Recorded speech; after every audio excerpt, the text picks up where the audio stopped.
لم يكن يعلم أن خيانته السرية ستقوده إلى هذه النهاية المرعبة. لقد ضاع كل شيء، وعندما فتحت اللفافة النحاسية كيف عرفت هذا؟ جثى السلطان المهيب خاضعاً أمام سر العابد الفقير. مستحيل. كيف عرفت هذا؟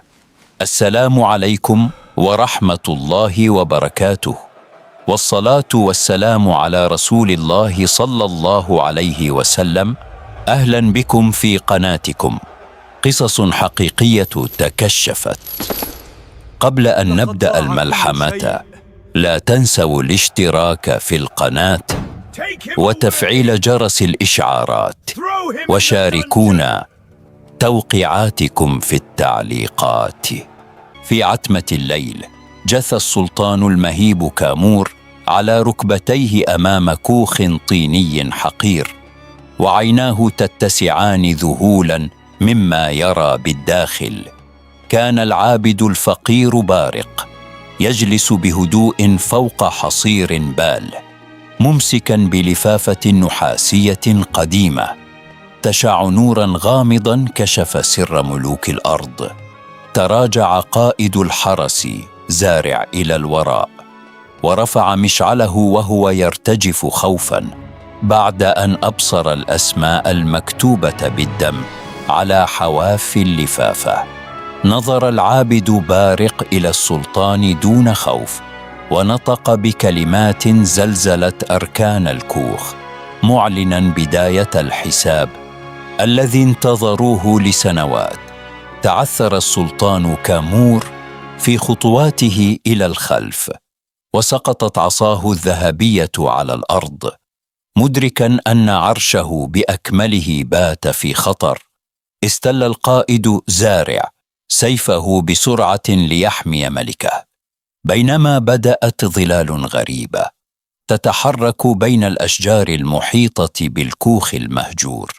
وقف العابد بارق ببطء ورفع اللفافة النحاسية عاليا، فانطلق منها شعاع ذهبي شق سقف الكوخ وأنار السماء المظلمة. نظر السلطان كامور إلى السماء، ورأى رموز عائلته الملكية تتوهج فوق السحاب، ليعلم أن السر المدفون قد خرج للعلا.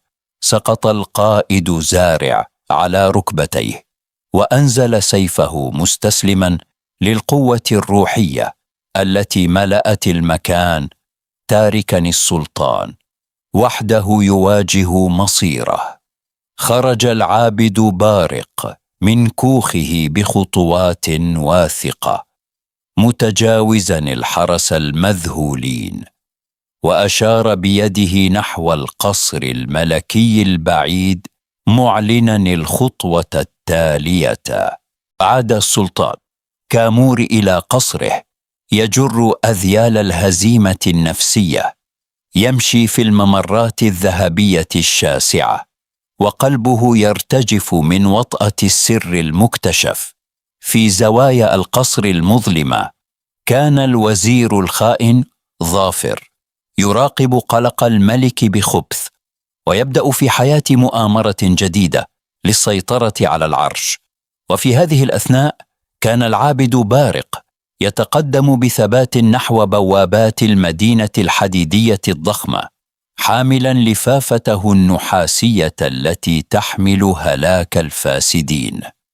قاد زارع حرس المدينة، وعقله مشتت بين واجب الطاعة للسلطان وبين الحقيقة الإلهية الصادمة التي رآها بعينيه في الكوخ.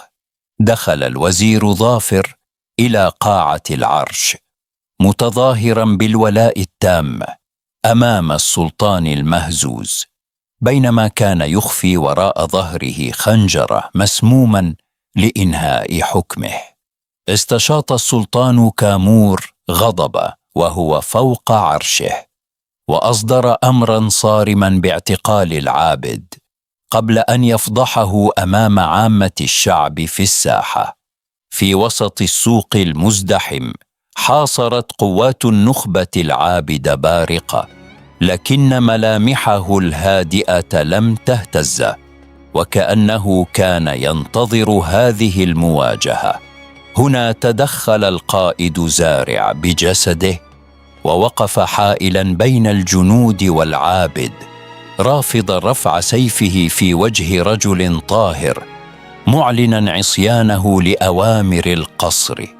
من شرفة القصر العالية شاهد الوزير ظافر مشهد التمرد، فاشتعلت عيناه غضبا، وقرر التخلص من القائد والعابد معا فورا.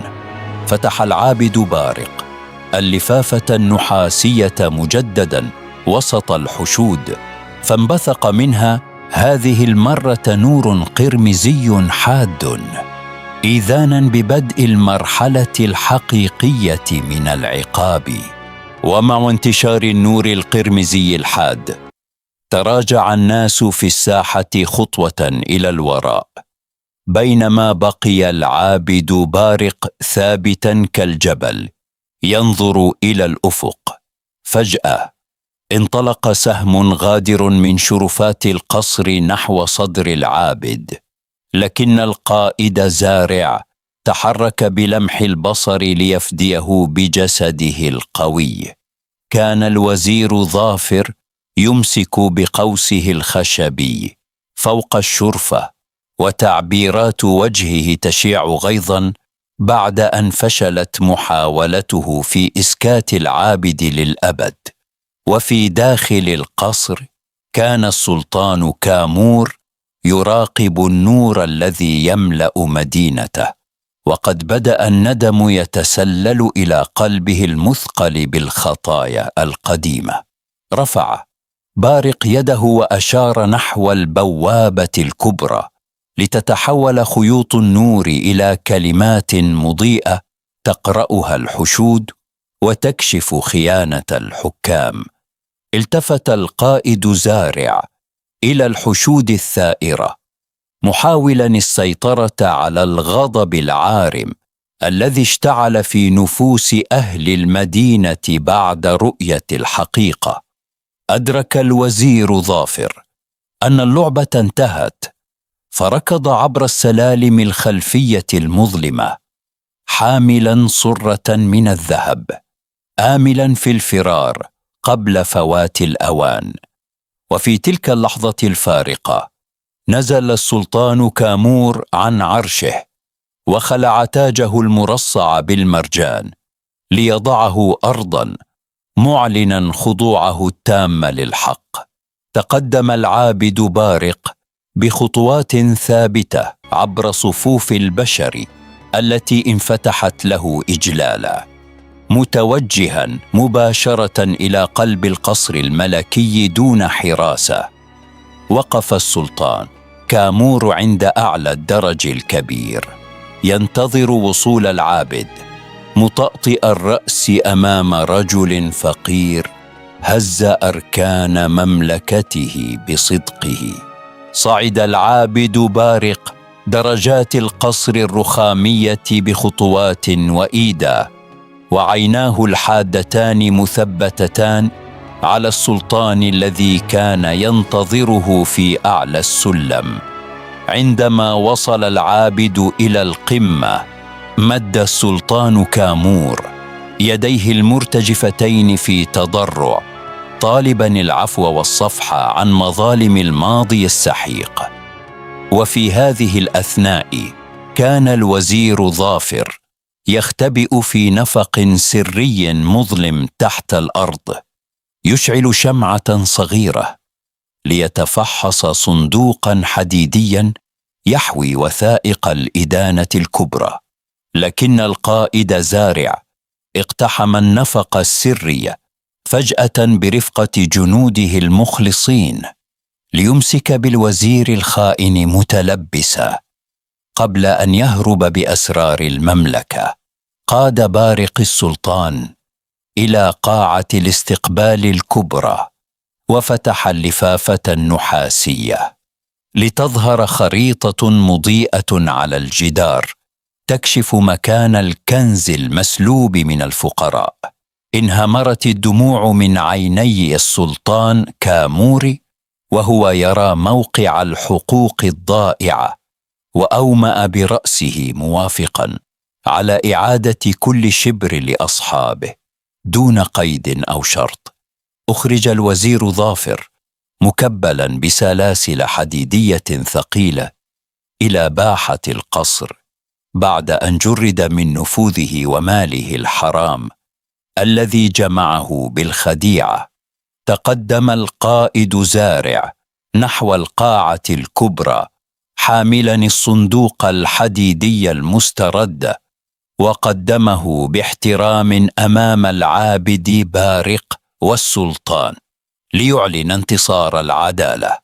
وضع العابد بارق يده على الصندوق، فانبعث منه نور فضي هادئ مسح الحزن عن أركان المكان، لتبدأ حقبة جديدة خالية من الظلم.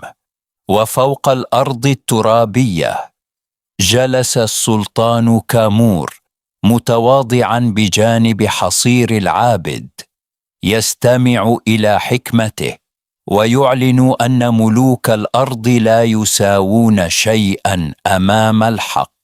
خرج العابد بارق من باحة القصر متوجها إلى ساحة المدينة الكبرى، والسكينة تملأ وجهه بعد أن خضع السلطان لكلمة الحق. أصدر السلطان كامور أولى قراراته العادلة من داخل قاعة العرش، آمرا الحراس بفتح مخازن الغلال والخزائن الملكية لتوزيعها على المحتاجين. وقف القائد زارع بنفسه يشرف على توزيع الأموال المستردة، واضعا القطع الذهبية في أيدي الفقراء الذين لم يصدقوا ما تراه أعينهم. وخلف القضبان الحديدية في سجن القصر المظلم جلس الوزير ظافر وحيدا يندب حظه السيء. بعد أن تهاوت مؤامرته وتبددت أحلامه، صعد العابد بارق فوق منصة خشبية وسط المدينة، ورفع يده عالية ليسكت هتافات الآلاف، مستعدا لإعلان الوصية الأخيرة. وفي مفاجأة أذهلت الجميع، شق السلطان كامور الحشود دون حراسة، ووقف أمام منصة العابد مطأطئ الرأس إعلانا لتوبته أمام رعيته. تقدم بارق ونزل خطوة ليعطي السلطان رقاقة جلدية قديمة، هامسا في أذنه بكلمات سرية جعلت جسد الملك يرتجف بشدة. راقب القائد زارع هذا المشهد التاريخي بملامح يملأها الارتياح، مدركا أن الدماء قد حقنت، وأن العدل صار هو الحاكم الفعلي للبلاد. نظر السلطان كامور إلى الرقاقة في يده، وفجأة تلاشت وتحولت إلى غبار ذهبي تطاير مع الرياح، معلنة محو خطايا الماضي. استدار العابد بارق ومضى في طريقه نحو الجبال الصحراوية البعيدة مع غروب الشمس، تاركا خلفه مملكة تبدلت أحوالها بفضل سره العجيب. وقف السلطان كامور فوق أسوار المدينة العالية يرقب الأفق البعيد، حيث اختفى العابد تاركا وراءه عبء الأمانة الثقيل.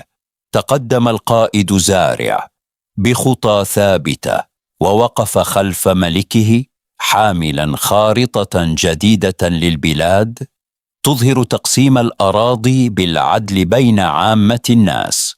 وفي غياهب السجن كان الوزير الخائن ظافر يدور حول نفسه كالمجنون، مدركا أن أسوار زنزانته أصبحت أبدية ولا مفر منها.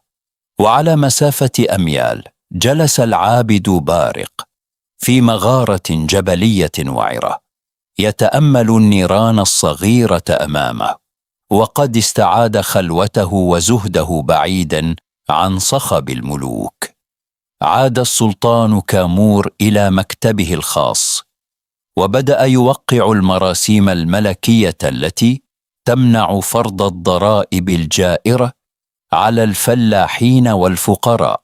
وفي باحة القصر جمع القائد زارع جنده، مصدرا أوامر صارمة بحماية الأسواق ومنع أي تلاعب بأقوات الناس من قبل الجشعين.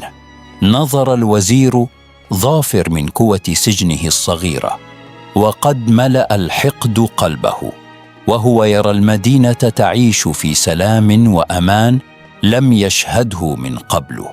وتحت ضوء القمر الكامل وقف بارق أمام غاره يرفع اللفافة النحاسية لتستمد نورا خافتا يؤكد إغلاق باب الفتنة.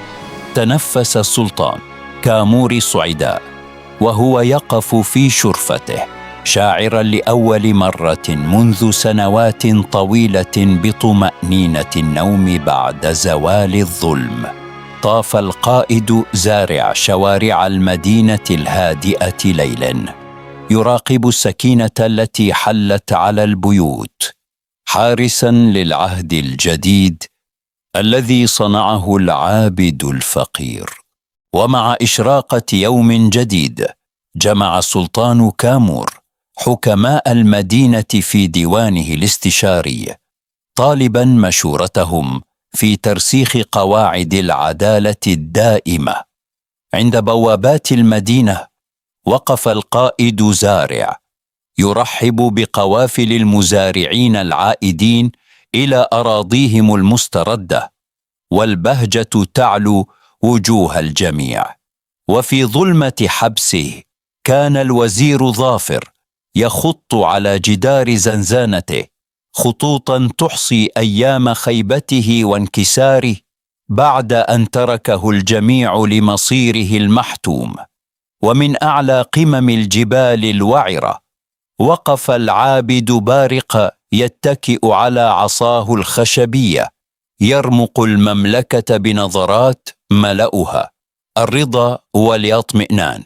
دخل السلطان كامور مكتبة القصر الكبرى بنفسه، باحثا في كتب القوانين القديمة ليضمن كتابة دستور يحمي الضعفاء من بطش الأقوياء. وفي باحة السجن الكبرى قرأ القائد زارع مرسوم العفو السلطاني عن المظلومين ليعيد فتح أبواب الحرية لمن سجنوا غدرة. راقب ظافر من خلف القضبان رفاق أطماعه القدامى وهم يساقون إلى المحاكمة العادلة، ليدرك أن دولة الباطل قد انهارت تماما. ومع شروق شمس جديدة ركع العابد بارق على الأرض الترابية في خلوته، مناجيا خالقه وشاكرا له على إحقاق الحق وحقن الدماء. وفي قلب قاعة العرش أمر السلطان كامور بنصب مسلة حجرية نقشت عليها شرائع العدل لتكون شاهدا أبديا على توبته. وقف القائد زارع بجانب المسلة ورفع سيفه عاليا في تحية عسكرية مهيبة، معلنا حراسة هذا العهد الجديد بكل ما أوتي من قوة. ونزل السلطان كامور من برج عاجي ليمشي بين عامة رعيته في الطرقات الطينية، يستمع لشكاواهم ويمسح بيديه دموع اليتامى والمساكين. وقام القائد زارع بنقش خاتم المملكة الرسمي على قاعدة مسلة العدل لتوثيق هذا الميثاق التاريخي وجعله قانونا لا يجرؤ أحد على نقضه. وفي ظلمة القبو السحيق خيم الصمت المطبق على زنزانة الوزير السابق ظافر بعد أن سقط اسمه من ذاكرة العباد. وبقي وحيدا مع آثامه.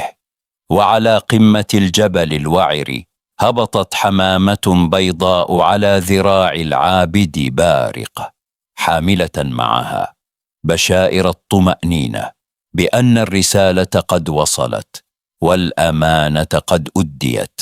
وجمع السلطان كامور أولاده وأحفاده ليورثهم وصية العابد، محذرا إياهم من أن عروش الأرض تزول ولا يبقى إلا الأثر الطيب.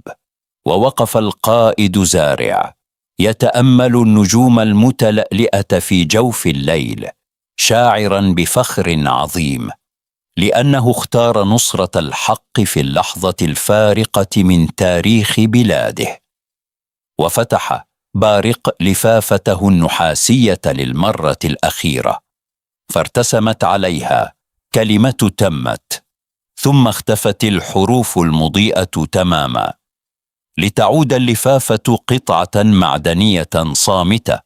وسجد السلطان كامور تحت قبة ديوانه الطاهر شاكرا ربه، معلنا أن أعظم انتصار حققه في حياته هو انتصاره على نفسه وظلمه.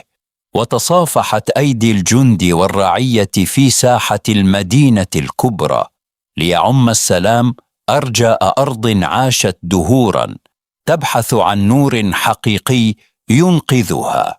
وهكذا انتهت قصة العابد الفقير بارقة، الذي لم يملك من حطام الدنيا شيئا، لكنه ملك سرا إلهيا جعل أعظم ملوك الأرض يقفون أذلاء على بابه. وبكده يا جماعة تكون القصة بتاعت النهاردة انتهت، وشكرا لكم على حسن المتابعة للنهاية. ويا ريت تكتبوا لي تعليق وتعملوا شير للفيديو ده، ويا ريت تعملوا لايك، واستنوني ان شاء الله في القصة القادمة.